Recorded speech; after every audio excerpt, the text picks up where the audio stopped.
Buenos días, buenas noches, estén donde estén escuchándonos. Bienvenidos a Justicia Impositiva, un programa de Tax Justice Network, la red de justicia fiscal. Transmitido directamente desde Londres, sede de Paraísos Fiscales. Les habla Marcelo Justo y Marta Núñez. En este programa, fin del pensamiento único. El multilateralismo bipolar que activó la invasión rusa de Ucrania. Un registro global de activos o cómo combatir el dinero de la corrupción y la evasión, sea rusa, estadounidense, china, europea o latinoamericana.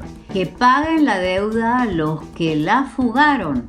La iniciativa argentina que cuenta con el aparente respaldo de Estados Unidos y el Fondo Monetario Internacional.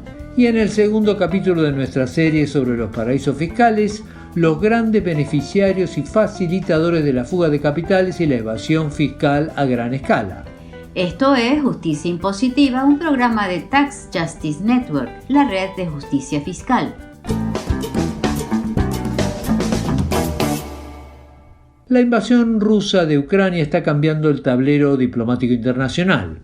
El viejo orden unipolar, liderado por Estados Unidos tras la caída del muro de Berlín en 1989, ya estaba amenazado por la irrupción de China como segunda potencia a principios de este siglo XXI. Hoy podemos decir que ese viejo orden unipolar dejó de existir. Un ejemplo a nivel diplomático es la resolución en febrero del Consejo de Seguridad de la ONU sobre Ucrania para vetar la invasión. La resolución fue impulsada y respaldada por Estados Unidos, pero no prosperó porque fue rechazada por Rusia y contó con la abstención de China, India y los Emiratos Árabes Unidos. Un segundo dato más relevante aún es el cuestionamiento a nivel económico de la hegemonía del dólar como moneda dominante de los intercambios comerciales.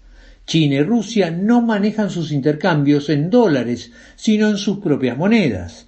Lo mismo sucede con China y Arabia Saudita. La moneda china está ganando terreno en todo el planeta frente al dólar, y todo parece indicar que Arabia Saudita aceptará rublos en su comercio petrolero con Rusia. En el nuevo patrón comercial global, China está surgiendo como el principal socio de muchos países de América del Sur, África y Europa, y ha dado un salto gigantesco al ganar la carrera a Estados Unidos en diversos campos productivos y tecnológicos, como se vio con su supremacía en la carrera por la tecnología 5G. Todos documentos recientes al respecto del Observatorio Económico Latinoamericano, o VELA, que consideramos de imprescindible lectura, califican al actual orden mundial como de multilateralismo bipolar. Justicia Impositiva dialogó con Oscar Ugarteche, director de OVELA, quien comenzó por definir este multilateralismo bipolar.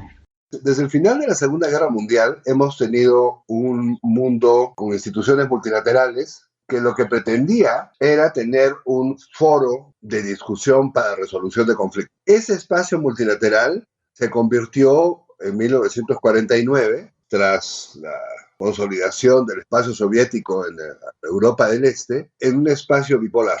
Entonces todos los países del ámbito de la Unión Soviética votaban a favor de la iniciativa soviética y todos del ámbito de Estados Unidos votaban a favor de Estados Unidos. Ese desapareció el año 90. La Unión Soviética se desintegra y queda una superpotencia que acapara el espacio multilateral. Y en lugar de fortalecer el espacio multilateral para sí mismo, lo que hizo Estados Unidos fue debilitar el sistema multilateral y comenzar a atacarlo, que las organizaciones de Naciones Unidas no sirven, que es un despilfarro de dinero. Comenzó a entrar el discurso de mercado y contra el Estado, comenzó a entrar contra el sistema multilateral, que es un sistema de estados. Parecía como que la línea de Washington era constituirse como el único líder y como el único espacio internacional. Y de repente, todos tomamos nota, el año 2021, que la única economía grande del mundo que no colapsó fue China. China se ha convertido en el principal acreedor del mundo. China es el principal socio comercial de casi todo el mundo. Es decir, el eje del comercio mundial no está en la cuenca del Atlántico, está en la cuenca del Pacífico. El mundo ha cambiado.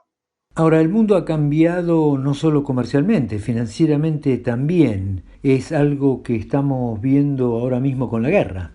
Claro, tienes el yuan y la arquitectura financiera internacional que China está construyendo en torno al yuan. Y la sorpresa fue que Rusia tenía la gran parte de sus reservas internacionales en Beijing y no en Nueva York y Londres como se hubiera esperado. Y por eso, cuando Washington hace el anuncio de hemos bloqueado las cuentas de Rusia y no sé qué, y Rusia miró y dijo, sí, pues está bien, claro, sí, no pasa nada. No pasa nada, pues, porque solamente el 11% de las reservas estaba en Estados Unidos y Gran Bretaña, el resto estaba en Beijing y en países asiáticos y paraísos fiscales asiáticos. Entonces, hay un lado financiero que tiene una dinámica propia en torno al yuan. Hay un sistema de comercio intra-oriente extremadamente fuerte, pero es tan fuerte que al día siguiente de la invasión a Ucrania, que sale un anuncio de Moscú diciendo que han firmado un acuerdo con Beijing para complementar el gasoducto que tienen y agregarle $100,000 millones al precio de ese momento, $100,000 millones de ingresos a las arcas rusas por exportaciones de gas el año 2024. Entonces, que francamente el comercio con Occidente está todo muy bien, pero que ellos pueden prescindir de un volumen de comercio tan grande y pueden sustituirlo más pronto que tarde por comercio intraoriental. Todavía la cantidad de yuanes que dan vueltas por el mundo es relativamente poca en términos de peso internacional, pero como no se necesitan yuanes físicos, porque todo esto es electrónico, no hay ningún inconveniente en que tú le digas a tu banco en la esquina, yo quiero la próxima importación de China pagarle en yuanes, y el banco de la esquina dice, está bien, el pago se hace en yuanes, usted me entrega su moneda nacional y yo con su moneda nacional compro los yuanes al banco en China. Y entonces eso ha fortalecido el papel del yuan. Ahora, en ese marco, la India anunció que iba a hacer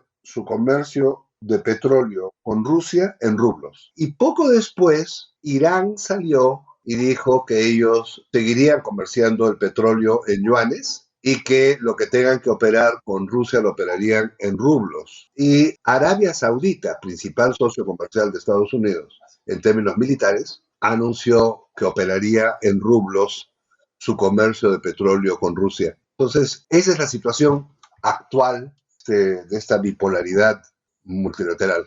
En este contexto, ¿hay margen para que América Latina juegue con las dos bazas y obtenga una mayor autonomía a nivel internacional? Claro, yo creo que esto nos regresa a una situación como la existente en la época de un movimiento fuerte de países no alineados, en la década del 70.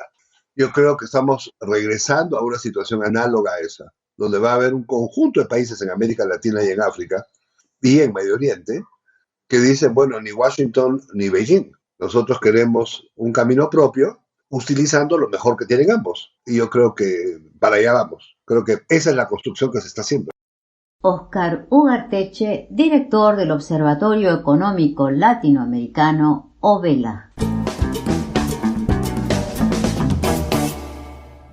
La guerra con Ucrania no solo está creando un multilateralismo bipolar a nivel económico y diplomático, como estamos viendo, sino que también está poniendo sobre el tapete la necesidad de un registro público internacional de activos que termine con la opacidad financiera de los paraísos fiscales. La Comisión Europea, Francia, Alemania, Italia, el Reino Unido, Canadá y los Estados Unidos anunciaron la creación de un grupo de trabajo transatlántico conocido como el Grupo de Trabajo contra la Cleptocracia para trabajar contra los funcionarios y los oligarcas rusos cercanos al Kremlin, así como contra sus abogados, agentes de bienes raíces y otros facilitadores. El objetivo es identificar los dueños reales de las empresas fantasmas que proliferan en las propias jurisdicciones de estos países, para que sean efectivas y reales las sanciones contra los magnates rusos que se beneficiaron con el gobierno de Vladimir Putin. Esta es la parte del vaso medio llena. La parte del vaso medio vacía es que entre la retórica y la realidad hay un abismo que varios magnates rusos ya han aprovechado, moviendo sus empresas fantasmas a otro de los grandes centros de opacidad financiera internacional, Dubái.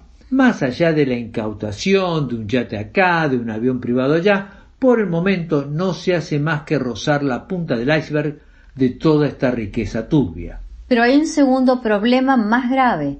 Con la excusa de la lucha contra los magnates rusos se oculta que se debe combatir no solo el dinero ilegal o la evasión proveniente de un país, sino la de todos los países. Es más, la única manera efectiva de combatir este tipo de delito es si se lo combate a nivel global, porque en la trama de paraísos fiscales no solo hay rusos, hay chinos, estadounidenses, africanos, europeos y, por supuesto, y en gran cantidad, latinoamericanos. Todo esto se sabe como mínimo desde los papeles de Panamá en 2016. Gracias a este escándalo y a otros posteriores, como los papeles del paraíso, ha habido algunos tímidos avances en la creación de registros internacionales que revelen los beneficiarios reales de las empresas fantasmas de los paraísos fiscales. El actual grupo de trabajo contra la cleptocracia parece un intento de circunscribir el problema a los llamados oligarcas rusos, algo imposible porque no se puede introducir transparencia para los fondos de una nación y no para el resto. Una solución superadora sería tener un registro público global de activos, como vienen proponiendo la organización que financia este programa, la Tax Justice Network, y organizaciones como ICRIC, la Comisión Independiente para la Reforma de la Fiscalidad Corporativa Internacional, Transparencia Internacional u Oxfam. Como todo tema económico, es un tema político, porque un registro global de activos requiere un acuerdo internacional liderado por las potencias con capacidad de implementar esto a nivel mundial. Justicia Impositiva dialogó con José Antonio Campo, director de ICRIT, quien comenzó por explicar cómo funcionaría este registro global de activos. Tiene que ser construido sobre registros nacionales. Hoy en día existen registros en particular sobre propiedad raíz y en segundo lugar sobre activos financieros, incluyendo acciones, ¿no es cierto?, o propiedad de empresas. Ahora, muchos de estos registros no son de beneficiarios finales. En otras palabras, incluso como ha sido claro ahora en los debates sobre los oligarcas rusos, las propiedades muchas veces están registradas en nombre de otras personas. Entonces el tema, digamos, de cuáles son las reglas para garantizar que sean los propietarios finales es absolutamente esencial. Y con base en ese sistema se haría un acuerdo internacional de cómo, digamos, atar los diferentes registros para que haya información.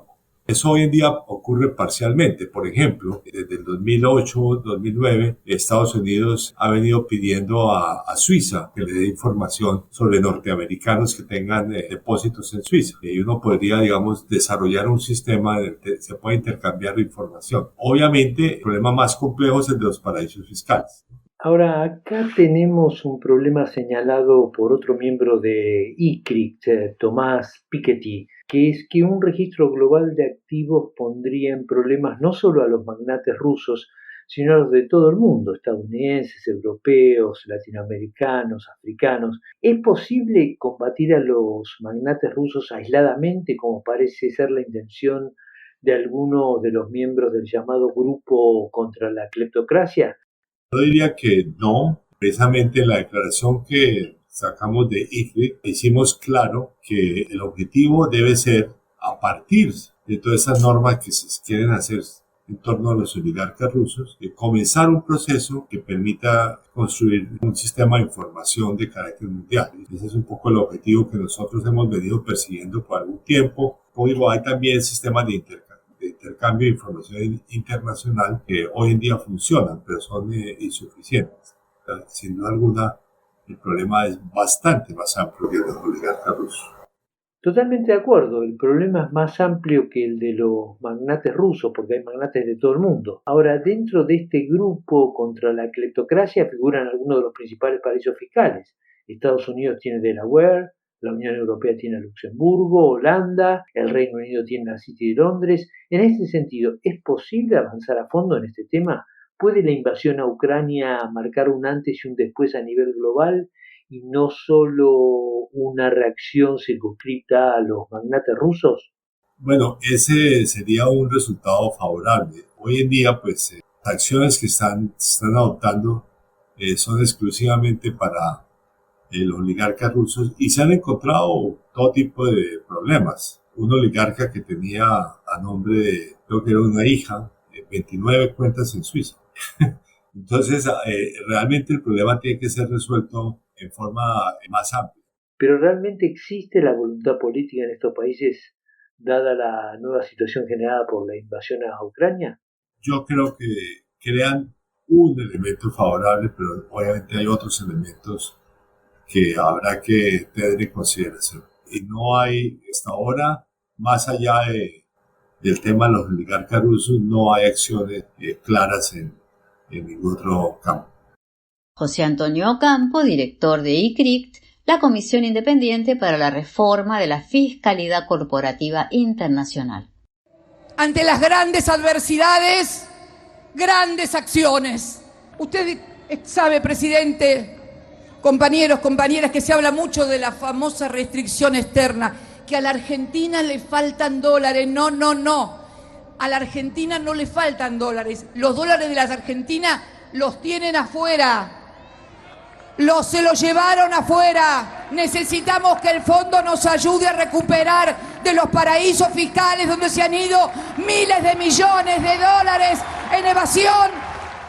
Estas palabras que pronunció el 10 de diciembre de 2021 en un acto público la actual vicepresidenta de Argentina, Cristina Fernández de Kirchner, va en contra de ese mito que las palabras de los políticos son pura demagogia que se lleva el viento. A fines de marzo, es decir, unos 3 meses después de este discurso, los senadores del gobernante Frente de Todos en Argentina presentaron un proyecto de ley para que todos aquellos que tengan bienes en el exterior que no hayan sido declarados paguen el impuesto que deben con un aporte especial del 20%. Con esto se creará un Fondo Nacional para la cancelación de la deuda con el Fondo Monetario Internacional, deuda contraída en 2018 por el gobierno de Mauricio Macri. La vicepresidenta se reunió con el embajador de Estados Unidos, Mark Stanley, a quien le pidió colaboración en la implementación de este proyecto. Esto es clave porque Estados Unidos es accionista mayoritario con poder de veto en el Fondo Monetario Internacional.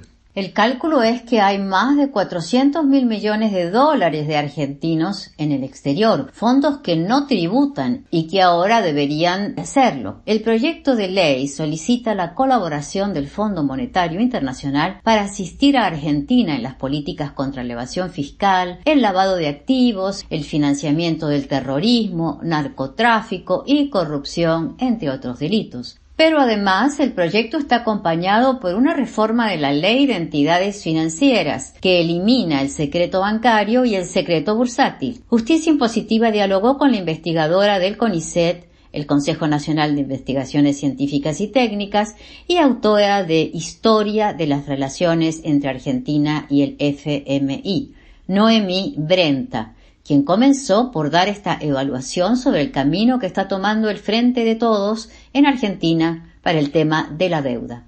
El principal beneficio para el país es que la parte del presupuesto público que se hubiera utilizado para pagar al fondo, se puede utilizar para otros gastos como salud, educación, inversiones, infraestructura, innovación, investigación y desarrollo, en fin, para usos mucho más útiles que para pagar una deuda que además justamente se utilizó principalmente para fugar capitales, ¿no? Para financiar la salida de capitales. Una clave para saber quiénes fugaron este dinero y para que sean ellos los que paguen la deuda con el Fondo Monetario Internacional es la reforma que se propone de las entidades financieras y la modificación del actual secreto bancario y bursátil. Cristina Fernández de Kirchner además apeló y aparentemente consiguió el respaldo de Estados Unidos y por lo tanto muy posiblemente la colaboración del Fondo Monetario Internacional a este respecto. ¿Es posible que todo esto funcione? Actualmente el secreto financiero que rige se restringe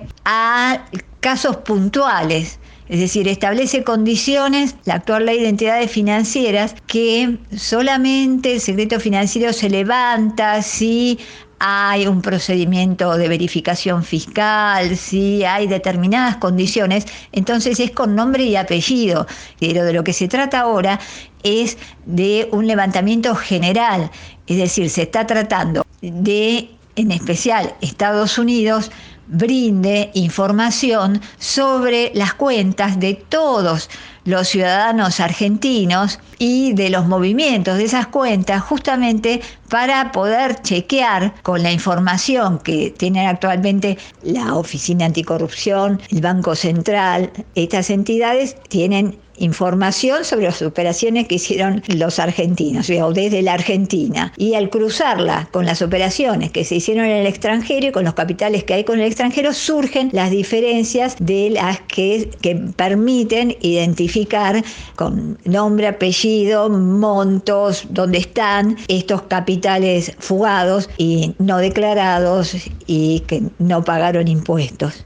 La investigadora del CONICET, el Consejo Nacional de Investigaciones Científicas y Técnicas, y autora de Historia de las Relaciones entre Argentina y el Fondo Monetario Internacional, Noemí Brenta. Una reforma así sería casi revolucionaria en este mundo de paraísos fiscales. Las resistencias en el Parlamento por parte de la oposición y el lobbying interno y externo van a ser muy fuertes, según dijo a Justicia Impositiva el ex asesor del Banco Central de Argentina y catedrático de la Universidad de La Plata, Juan Valerdi. No tengo dudas que las complicaciones respecto del apoyo de Estados Unidos y el Fondo Monetario Internacional para atrapar, aunque sea a los medianos y pequeños jugadores de capitales y evasores, es mucho menos grave que desarmar todo el secreto financiero y fiscal que está construido alrededor de la entidad de recaudación AFIP y de la entidad del Banco Central. Y mucho más dificultoso todavía es imaginarse que quienes fueron cómplices y artífices de la última fuga de capitales, pero también de todas las anteriores, como socios necesarios, vayan a votar este tipo de proyectos. El ex asesor del Banco Central de Argentina y catedrático de la Universidad de La Plata, Juan Valerdi.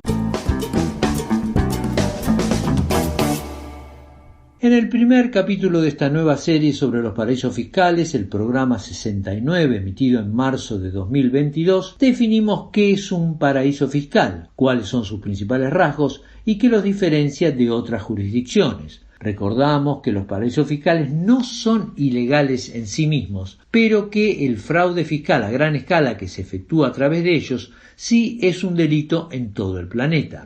También aclaramos que los paraísos fiscales no son islas tropicales que ocupan un lugar marginal en el funcionamiento de la economía global. Hay islas tropicales que son paraísos fiscales como las Bermudas o las Islas Vírgenes Británicas, pero los grandes centros y destinatarios finales del dinero se encuentran en la City de Londres, en Delaware, Estados Unidos, en Luxemburgo, en Holanda o Suiza. La clave de todas estas jurisdicciones, sean islas tropicales o grandes centros en el mundo desarrollado, es el secreto bancario, la opacidad de sus operaciones que impide saber quiénes son los dueños reales de las empresas fantasmas que proliferan en los paraísos fiscales. Hoy vamos a definir quiénes son los principales usuarios y beneficiarios de esta mecánica. Empecemos por despejar algunos mitos mediáticos sobre este tema.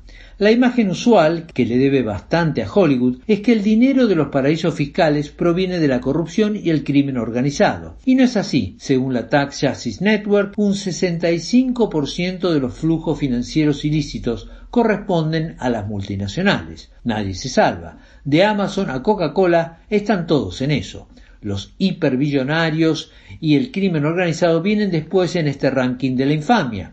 Curiosamente, en último lugar, está el dinero de la corrupción política, que es el que suele acaparar más titulares. Estos son los beneficiarios directos de este mundo de mamushkas y opacidad bancaria que son los paraísos fiscales. Ahora, para que exista este mundo opaco e impenetrable de compañías anónimas y testaferros, de empresas de papel en un paraíso fiscal, que pertenece a un holding de papel en otro paraíso fiscal, que a su vez tiene su sede en otro offshore, para crear todo este laberinto se necesitan los facilitadores.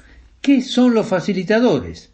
Los grandes bufetes de abogados, como el estudio Mossack Fonseca en los papeles de Panamá, y las grandes empresas contables, como las 4 grandes multinacionales que dominan la contaduría internacional. El concepto central que domina la acción de estos facilitadores del fraude tributario global es el de planificación tributaria. ¿Qué significa esta planificación?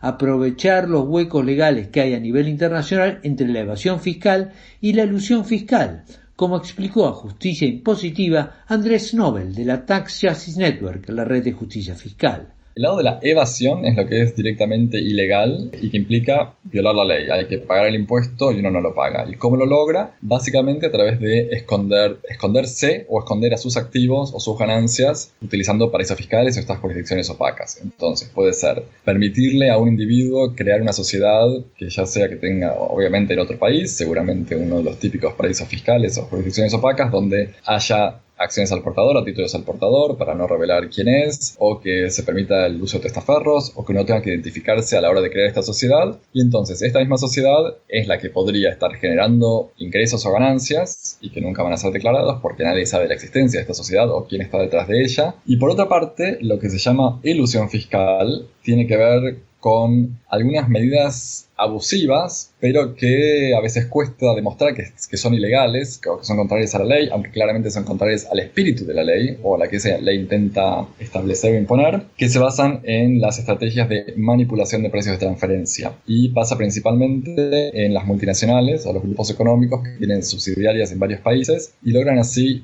crear o establecer precios artificiales en todas las transacciones que tienen. Entonces, por ejemplo, una empresa podría o vender un producto casi al costo para simular que no tiene ganancia en un país, entonces no pagar impuestos, o generar una transacción, por ejemplo, la compra de un servicio de consultoría, que es prácticamente imposible de tasar, entonces así te estaría creando de vuelta altos costos para licuar su ganancia.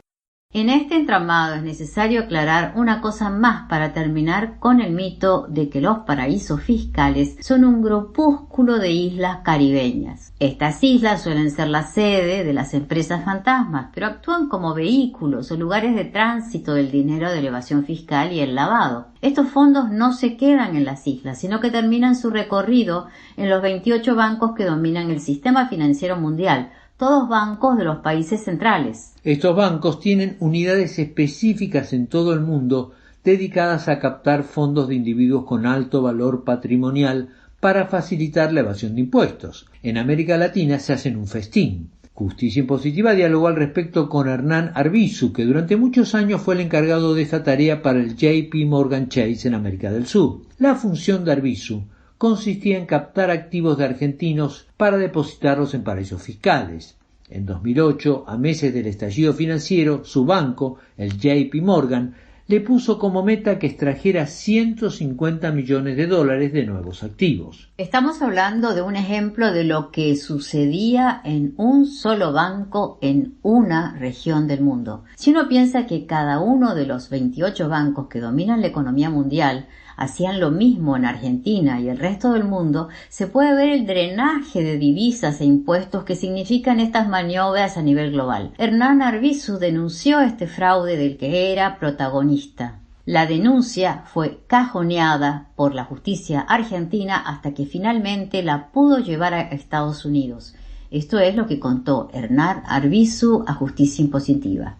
Los bancos son el actor principal de este problema porque se confunde el lugar donde están radicadas las sociedades offshore con que el dinero está bancarizado en esos países. Por ejemplo, cuando se habla de una sociedad en Belice, es decir, se cree que el dinero está efectivamente en Belice. No, lo que está radicado en Belice es la sociedad. Pues esa sociedad tiene entre sus propiedades o entre sus activos una cuenta en un banco que, por lo general, en el caso de Argentina y Latinoamérica, la cuenta está físicamente en Nueva York. Imaginémonos el caso de Argentina, por ejemplo, que se habla de un número conservador, 300.000 millones de dólares de argentinos en el extranjero. El dinero nunca podría estar en Belice, porque el sistema financiero de Belice no tiene capacidad de absorber semejante cantidad de dinero. Que lo que sí está en Belice es la sociedad. Pues esa sociedad es propietaria de cuentas bancarias. Esas cuentas bancarias están en los principales países miembros de la OCDE, Estados Unidos y los europeos, por lo cual ahí también hay un problema de conflicto de intereses por parte de la OCDE, ¿no es cierto? De hecho, la relación constante, digamos, cliente / evasor con banquero, no con el abogado que le hizo la sociedad. El abogado le hace la sociedad y después no tiene una relación fluida como sí tiene con el banquero, porque la plata está en el banco. Hernán Arbizu, ex financista del JP Morgan Chase en América del Sur. Llegamos hacia el final de esta edición de Justicia Impositiva. No olviden que pueden seguirnos en Twitter @j_impositiva. O suscribirse a nuestra página web www.justiciaimpositiva.com. Desde los estudios de Tax Justice Network se despiden Marcelo Justo y Marta Núñez. Hasta la próxima.